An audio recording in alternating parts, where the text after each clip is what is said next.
Hey, good afternoon, everybody. It is November 14th, 2023, and we are in the Old Testament book of 2 Kings, and we're going to read chapter 14. We're going to read from verse 1 to verse 22 today. All right, so Jehoash, the king of Israel, has died yesterday. Elisha died yesterday, and Hazael, the king of Syria, died yesterday. Well, not yesterday, but in our reading we did yesterday. So now we're back over to the kings of Judah, and we're going to look at Amaziah, who was the king over Judah at the end of Jehoash's reign. So Jehoash is still alive as we're taking up this part of the story. And Amaziah has some trouble with Edom. He goes out and puts down that rebellion, gets kind of full of himself, and decides that he's going to go attack Israel. And Jehoash, the king of Israel, sends a message back telling him it ain't going to be a good idea. And that just rankles Amaziah and makes him all the more determined to go to war. Israel wipes him out. And not only does Israel wipe him out, but they actually take Amaziah prisoner. So we now have a unique situation, which is why we're going back to Joash's story a little bit, that the king of Israel now has the king of Judah as his prisoner. So Judah needed a new king and raised up Amaziah's son. So we essentially have two kings over Judah, and then Jehoash dies, and Amaziah is released and goes back. So a little bit more complication to what's already a complicated story, because we see that the dates don't always add up and names get used over again. But one thing we want to see is that difference between Israel and Judah. We see it as he's putting down rebellions, Amaziah over Judea, that there's mercy involved. That idea of you don't punish the sons for the sins of the fathers. You don't punish fathers for sins of the sons. So when he puts people to death for disobeying God, it's because they directly disobeyed God, and it's God's wrath being poured out directly on that person.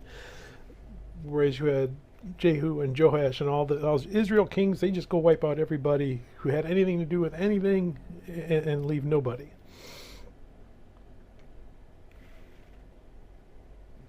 But every now and then Judah goes and wipes out everybody. Every now and then Israel shows a little bit of mercy, but they're starting to get a little bit further apart here. And we're starting to see Judah be a little bit more like Israel was a few generations ago. So again, the decline of both countries is apparent here, unless something drastic happens, and I don't think we're going to get to that point until we get to Jesus. So let's go ahead and we're going to read 2 Kings chapter 14, verse 1 to 22. In the second year of Joash, the son of Jehoaz, king of Israel, Amaziah, the son of Joash, king of Judah, became king. He was 25 years old when he became king, and he reigned 29 years in Jerusalem. His mother's name was Jehoaddan of Jerusalem, and he did what was right in the sight of the Lord, yet not like his father David. He did everything as his father Joash had done. However, the high places were not taken away, and the people still sacrificed and burned incense on the high places. Now it happened as soon as the kingdom was established in his hand that he executed his servants who had murdered his father the king. But the children of the murderers he did not execute, according to what is written in the book of the law of Moses, in which the Lord commanded, saying, Fathers shall not be put to death for their children, nor shall children be put to death for their fathers, but a person shall be put to death for his own sin. He killed 10,000 Edomites in the valley of Salt, and took Selah by war, and called its name Joktheel to this day. And then Amaziah sent messengers to Jehoash, the son of Jehoahaz, the son of Jehu, king of Israel, saying, Come, let us face one another in battle. And Jehoash, king of Israel, sent to Amaziah, king of Judah, saying, The thistle that was in Lebanon sent to the cedar that was in Lebanon, saying, Give your daughter to my son as wife.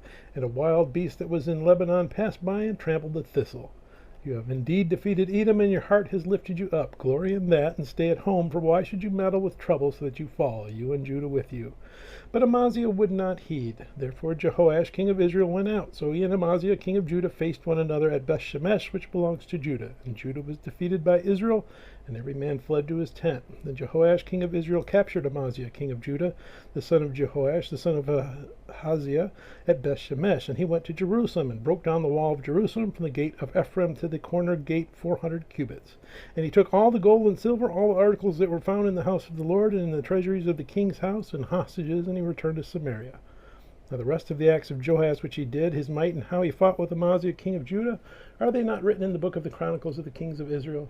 So Jehoash rested with his fathers, and was buried in Samaria in the kings of Israel. Then Jeroboam his son reigned in his place. Amaziah, the son of Joash, king of Judah, lived 15 years after the death of Jehoash, the son of Jehoahaz, king of Israel. Now the rest of the acts of Amaziah, are they not written in the book of the Chronicles of the kings of Judah?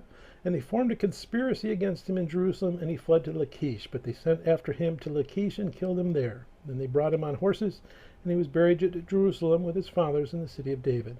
And all the people of Judah took Azariah, who was 16 years old, and made him king instead of his father Amaziah. He built Elath and restored it to Judah after the king rested with his fathers. May God bless the reading of his word. May God bless you. Bye.